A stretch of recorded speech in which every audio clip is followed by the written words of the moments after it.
So for the past few months, I have been deliberating, I hope that's the correct term. I've been deliberating whether or not I want to share more information on this space, on this platform about my travels. And then I've been getting a few requests from people, on my Instagram who see me traveling, every now and again and want to know more information about that. And I was like, you know what, there's actually a few things I love more than talking about my travels. So it is inevitable.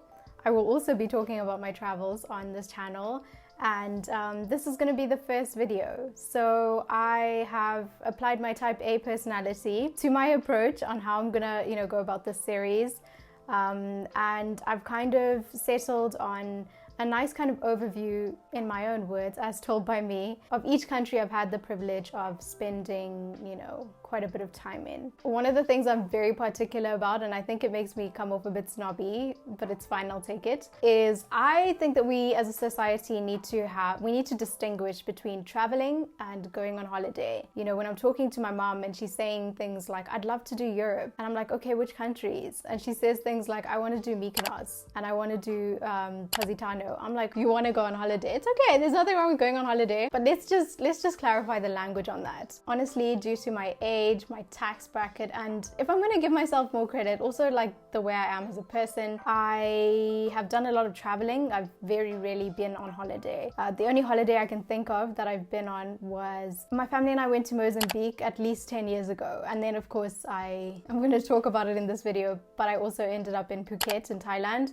And I mean, when a place is as beautiful as that, it kind of counts as holiday, right? Like I might as well have been in, a season of the White Lotus. So to kick off this series, I have to start where my heart never left. And that is, the one and only Thailand. So from about October 2021 to early June 2022, I was living/slow traveling in Thailand, and in that time I got to visit Phuket. So I actually flew in directly to Phuket, and I'll talk about why that was the case just now. And then after that I moved to Bangkok, where my sister actually lives. She's one of the luckiest people in the world, in my opinion, to live in such an amazing city. And I also got to visit Hua Hin, which is like a very small coastal town. So as I mentioned, I flew directly to Phuket from Zimbabwe. Unfortunately, not because I love a good beach. I come from a landlocked country. The beach is always going to be very fascinating to me. I'm always going to be like, oh my gosh, there's water and sand. It's always going to be very fascinating to me. But I think the lack of access to a coast or a beach has actually made me, I never find myself craving the beach or anything like that. But if you were to say, Lamia, do you want to go to the mountains? I'd be like, yeah, sign me up. Let's go today. Let's go in the next hour. So the reason why I flew directly into Phuket from Zimbabwe instead of just going straight to Bangkok, where my sister lives, is because at the time, it was October 2021, the Thai government's restrictions on COVID were still pretty hectic. And so they had this program called the Sandbox program, where you had to fly in, quarantine for 2 weeks, 14 days, in one of their major islands. So either in Krabi or in Phuket. From a development perspective, I just love how all my worlds are coming together. Shout out to the Thai government. They lost a lot of money over COVID because of course Thailand's main gig is their tourism. And so the Sandbox program was a very effective way, in my opinion, for the government to kind of reboot their tourism. So where do I fall in the midst of all of this? I had been watching, I'd been following the news. I had been making several attempts to leave, to go to Thailand.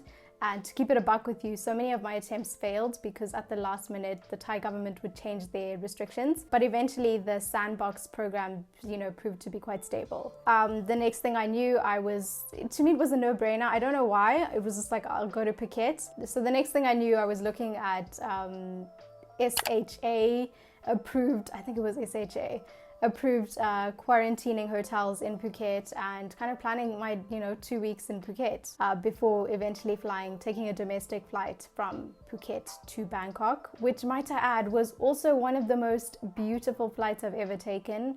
The views as you're leaving Phuket, I looked out my window like, are we in Australia? Is that the Great Barrier Reef I see? Because it was just the distinction of light blue goes into turquoise, goes into sand. Come on, nothing could have prepared me for that. So I did spend 2 weeks quarantining in Phuket, and it was great because as part of their regulations, you just had to be on the island. You could, you could bounce around, you could be on the beach. Like actually, the day after I arrived, I went to a mall, and then I spent the remainder of my time, which was, upwards of 7 months in Bangkok. And not that anybody asked, but I'm going to tell you anyway, that city pretty much has my heart. It's going to sound so cliche, but this whole series is going to be me trying to low-key convince you that you need to travel. And you need to find a way to make sure you can travel. I just could not have foreseen how much I'd grow to know about myself and how much I'd grow to really like Thailand. The best part of moving to Thailand for me and living in Thailand was finally getting insight on why my sister loves living there so much. So in this video, I'm first going to talk about everything I love about Thailand, and then in the second part of the video, I'm going to talk about the culture shock aspect of Thailand to me, a Zimbabwean girl who doubles as a global citizen. First and foremost, the people. The people in Thailand are really lovely. I believe they call Thailand, don't quote me, something to do with smiles. And it's true, Thai people are just incredibly happy. They are just the most chill people. They are always willing to help you, even if there's a language barrier. Thai people are really lovely. That's all I can say about that. The weather in Thailand isn't terrible. It obviously depends on your preferences. I much prefer hot weather to cold weather. So yes, it can be really humid, and I'll tell you for free, I've never felt heat like that in my life. I come from a country with the best climate in the world. Don't at me.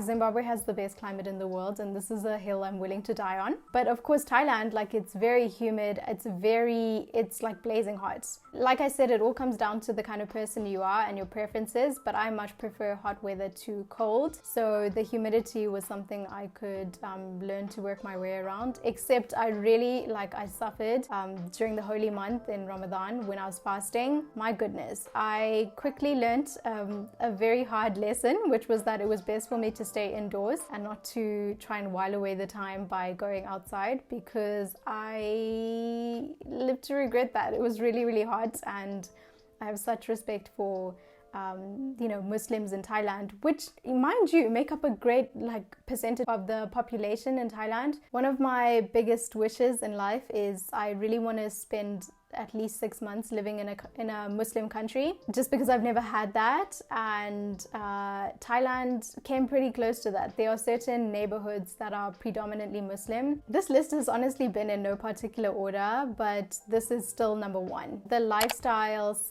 ambiance. I don't know how to articulate this in a way that it will make sense. I think the only way you'll kind of understand what I'm saying is if you've been to Thailand, if you've been to a place where they kind of have this sentiment as well, or if you eventually visit Thailand. And that is just the vibe of the place is just so chill. It's a very relaxed lifestyle, and as a type A personality, I thought that would get on my last nerves, because having lived in Italy where things are on a go slow, I honestly learned I like things to move. I like order, I like functionality at the very least. But in Thailand, it didn't get on my nerves. If anything, it just regulated my nervous system. Do you know what I mean? I just really loved how harmonious the lifestyle is in Thailand. It's really something I've never seen anywhere else that I've traveled to, and it's just something I wish for everyone. There was literally moments where I remember, because the parks in Bangkok are next level, you guys. They care about green spaces, and I remember being in one of the newer parks that was built.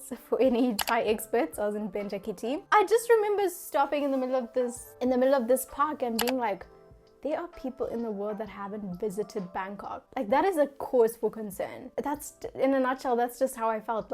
Everyone in their life needs to visit Bangkok, especially. One that you definitely saw coming, but Thailand's affordability. You can tell I have a lot to recover from having lived in London.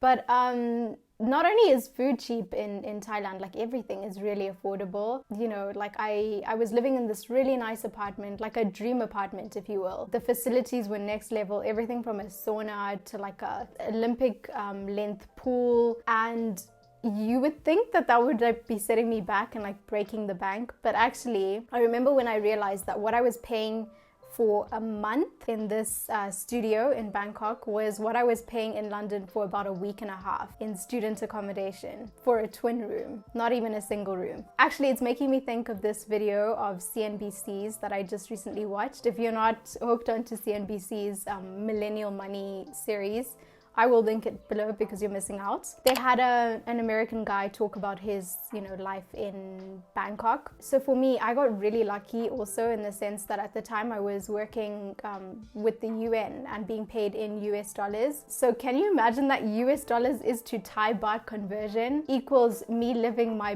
best bougie lifestyle? And I did just that. Like, the conversion is amazing. So if you have a remote job, if you're a digital nomad, if you haven't already considered Southeast Asia, I'm inviting you to think of Southeast Asia. The culture in Thailand is so beautiful. Like I said, as far as religion goes, there is a significant Muslim population in Thailand, especially lower down in the south as you go towards Malaysia. But of course, the majority of people are Buddhist, and Buddhism is a religion that has been so fascinating and intriguing to me for the longest time, and it has all of my respect. Hopefully this isn't too controversial to say online, but I've always viewed Buddhism as more of a philosophy that everyone should take up. I feel like you can have a Buddhist philosophy while being Muslim, semi-autobiographical. So I really enjoyed visiting all of the temples, learning more about like monasteries and monks and learning different things. Like, I remember when my sister told me to get out the way because when a monk is walking, you can't be walking directly in the same line as them. So in most buildings, think,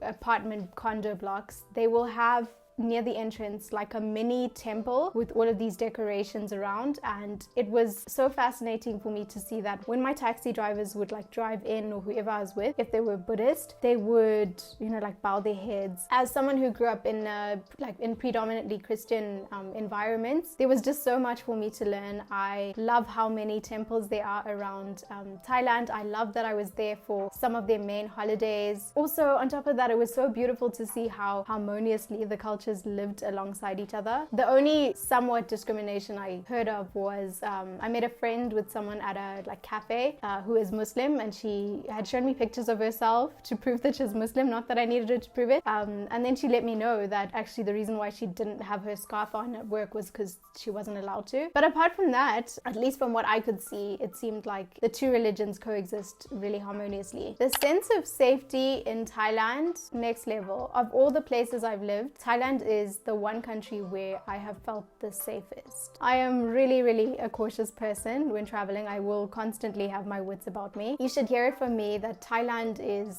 as safe as it gets. It is so, so safe. Like I said, this ties in very well to my previous point on the culture and religion.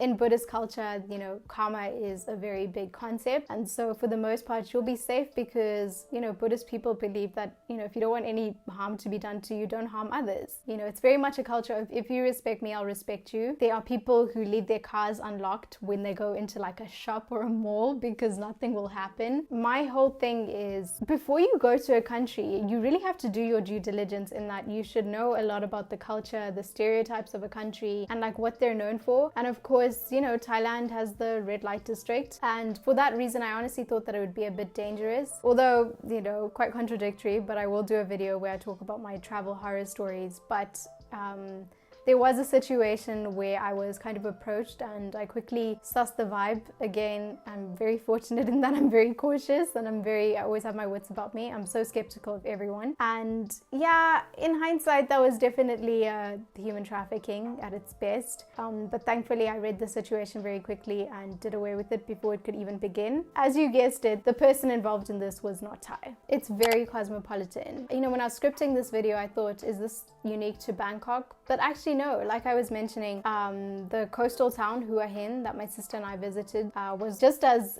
cosmopolitan. There were lots of tourists. There were Arabs, there were Russians, there were Turkish people, like literally from everywhere. I just love how international it is. There is something for everyone. I always used to tell my friends that I was living my best British life when I was in Bangkok, because there are literal supermarkets where like the products in those supermarkets will literally be like Waitrose products, like with the label and everything. There's literally everything, you know, all the British expats have obviously tried to make, you know, Thailand as utopic as possible. So anything they could have potentially missed, like McVitie's biscuits or rich tea biscuits, like they've brought it over, and there's British shops. Of course, you'll pay a lot of money for them, all things considered. The more internationally you eat and you shop in Thailand, the more expensive it will be. My favorite mall in Bangkok, it's called M Quartier. M Quartier, you cannot tell me that is not a mall in the middle of Paris. Like, they've got like cobblestones, they've really replicated it really well. And yeah, you just don't want for anything when you're in Bangkok, anything that you could potentially miss from the West. Best believe you'll find it, and you don't even have to look that hard. Okay, now I'm going to talk about the culture shock in Thailand as someone who is born and raised in Zimbabwe but has, you know, traveled quite extensively. First and foremost, there's aircon everywhere you go. I have not yet been to America, but I've heard it's pretty similar in America. Like, there's AC everywhere. You know, for someone who grew up on the African continent or in Zimbabwe specifically, where it's not common to have AC and it's not common to have central heating in public spaces and also in like your own house. And of course, you know, with Thailand being really humid and like très chaud, like obviously it's necessary to have AC, but nothing could have prepared me for the transition of coming from like the blazing, blasting heat outside, stepping into like a 7-Eleven or stepping into like a mall where the AC is just like freezing cold. So much so that there were two things I would never leave the house without when I was living in Thailand. The first being a sweater, because I knew I would need it either in the taxi, in an Uber, in public transport, in the malls. Even if I was stepping into 7-Eleven for a mere 5 minutes, I would need that sweater. And the second thing I could not leave the house without was panado. I don't know if anybody else has this experience, but that transition from like blazing hot to freezing cold would give me an instant headache. It was also so interesting to me because shortly after arriving, my sister informed me that there were different kinds of buses. Here I am thinking it's like the exterior of the bus. Like, yeah, cool. The buses should have their own personalities. They should look different. But no, there are buses with AC and then there are buses without AC, which look a bit more dated. Of course, if you choose to get on an AC bus, then you would pay like a few more baht more. And I know non-AC buses sound like terrible, but honestly, I had the most fun on non-AC buses because you get to open the windows and it's just like natural wind. There's actually nothing like that. Like, highly recommend. I don't want to be judged for this until you've done it yourself. Not a word from you. So in Thailand, you also have to take off your shoes when entering pretty much most spaces. Of course, like not shopping malls and things like that. But you know, if you're going into somebody's house, if you're going into like a classroom, then you're expected to leave your shoes at the door. Growing up in an ethnic household, this was kind of a culture at our house, but it also wasn't all that strict. So if you wanted to just continue wearing your shoes in the house, you could. This didn't necessarily like blow my mind, because I mean, I was aware that this was common in a lot of Asian cultures, but the discipline and the like second nature habit of it kind of did shock me. This is like taught from preschool age, so it's kind of like something they grew up with. Yeah, it's really, really interesting. It was really cool because oftentimes you'll see that they'll have like shoe racks outside, or they'll have like little pockets where you can slip your shoes inside. Or in like my apartment, for example, as you get into the door, there was like a cupboard where you could put all of your shoes. I'm a bit nervous to share a few of these online, but I'm here to give you the truth and, you know, reflect on Thailand through my eyes.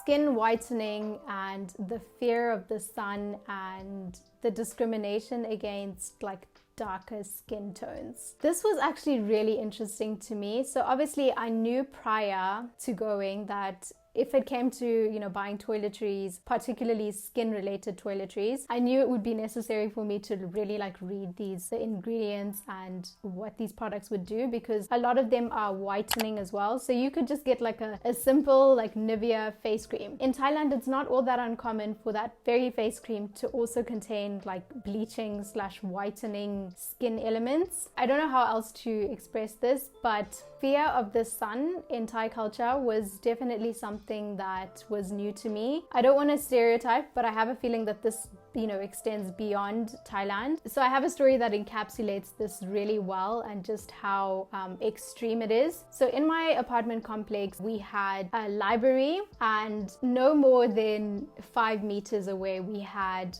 like a co-working space. And so I spent most of my time in the co-working space, and if I needed the bathroom, or if any of us needed the bathroom, we would just step over into the library because there's a bathroom in the library. There was this girl working in the co-working space with me the one day, and she had obviously wanted to go to the bathroom, which she could only access, of course, in the library. And just that little 5 meters from the co-working space to the library, she put on her cardigan. She was wearing a tank top. We're gonna get into Thai girl fashion. She was wearing a tank top, and she put on her cardigan like backwards, so that she wasn't, like, her arms were not exposed to the sun, even for those 5 meters. So yeah, that is the best way I can explain how extreme this like fear of the sun is. The other detail that might come as a shock to you, as it certainly did for me, was that during the day, things are pretty much not happening. Even in a city as vibrant as Bangkok, you will rarely see Thai people outside during the day. And then once the sun sets, the city comes to life. And it's not because they're party animals or really like nightlife. It's just because like you won't catch Thai people out when the sun is out. Yeah, that was something that really came as a shock to me. It's also the reason why malls are really popular in Thailand. Understandably, all the malls in Bangkok are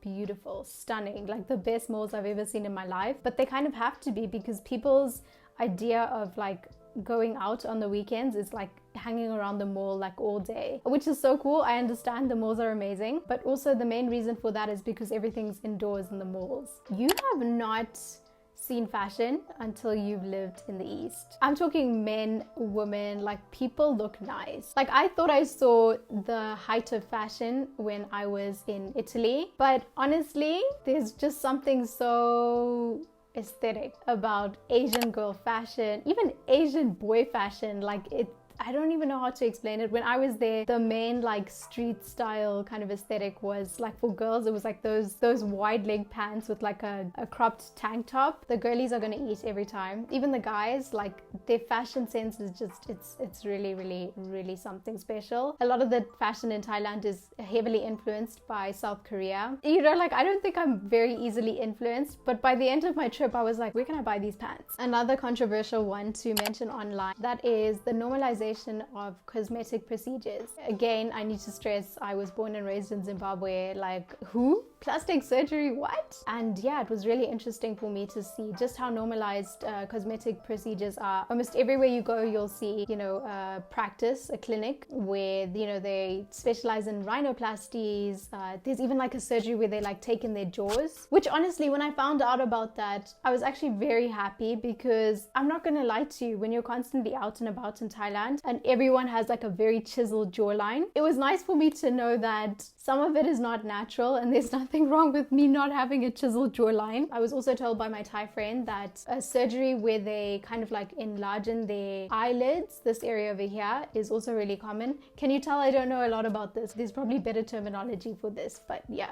Rhinoplasties is like nose, the jaw one is also really popular, and the eyelids one. There is a lot of plastic use in Thailand, and I don't want to pose myself to be the most ecological person, but this was definitely something very noticeable to me on arrival. And I myself am from a developing country. I understand that every country has their own trajectory of development, but yeah, it's very noticeable. Almost everything, everywhere you go, there's plastic in Thailand. You could have bought like a packet of chewing gum in 7-Eleven and they'll give it to you in a plastic bag. It's a lot, and if you are someone that is trying to be a bit more conscious about single-use plastic, it can be quite intense and quite difficult to navigate your way around avoiding plastic use. I would reuse my plastics and, take them to 7-Eleven or wherever I was going. I could feel a little bit of judgment from the 7-Eleven staff for bringing my own plastic. Instagram cafe culture. This is a really interesting one because I've never seen anything like this before.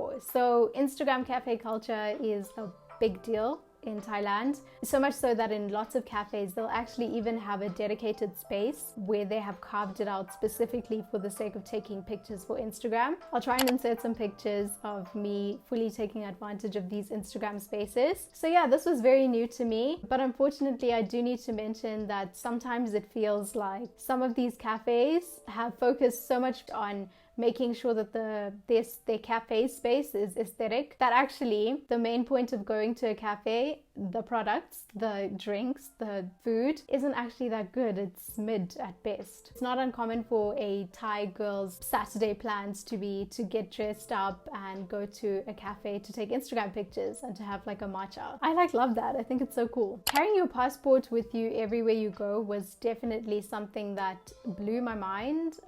In my first week there, my sister and I were going to Tesco, because there really is Tesco in Thailand. She asked me, do you have your passport on you? And I was like, what? To go to Tesco? But yeah, if you are not, Thai, if you are a foreigner, if you're on a visa, you can be spot checked anywhere. So yeah, my passport pretty much went everywhere with me. Finding vegetarian/vegan options in Thailand is extremely difficult. I never thought I would ever be somewhere where it was even more difficult to find something vegetarian than Zimbabwe. Yeah, it was really, really difficult, especially when it comes to street food. If you are plant-based, please eat at home, because the chances of you finding street food that is plant-based is quite slim. There are a lot of really good vegan restaurants in Bangkok, but they come with a price tag. In 8 months in Thailand, I'm so confident in telling you that not once did I have a terrible experience. It should be noted, of course, that my tolerance is also quite high, having lived in Italy. But unfortunately, I've learned that you're good until you're applying for a job. Then there's a lot of discrimination.